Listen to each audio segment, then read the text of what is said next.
మహబూబ్నగర్ జిల్లాలో మాజీ మంత్రి హరీష్ రావు పర్యటిస్తున్నారు. పేదల తిరుపతిగా పేరుగాంచిన కురుమూర్తి స్వామి ఆలయానికి కొత్తకోట మీదుగా ఆయన బయలుదేరి వెళ్లారు. మదనాపూర్ మండలం నెలివిడి సమీపంలో వడ్ల కొనుగోలు కేంద్రాలను మాజీ మంత్రి హరీష్ రావు పరిశీలించారు. ఆయనతో పాటుగా మాజీ మంత్రులు శ్రీనివాస్ గౌడ్, నిరంజన్ రెడ్డి, మాజీ ఎమ్మెల్యే ఆల వెంకటేశ్వర రెడ్డి కూడా ఉన్నారు.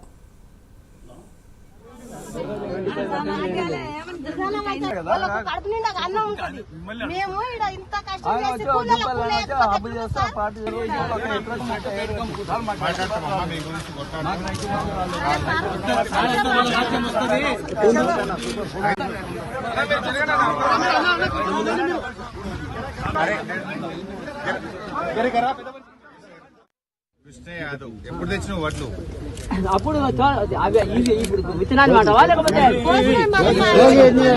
వారం 20 రోజులకు వస్తుంది. ఇవాళకి ఎవరు రాలే ఇడికి చేస్తానే ఎత్తుకోపోతాను.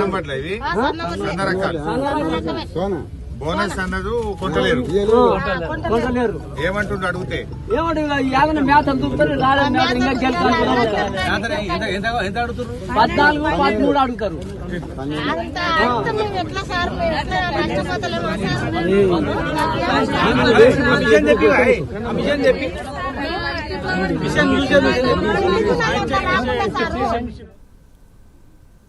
కడప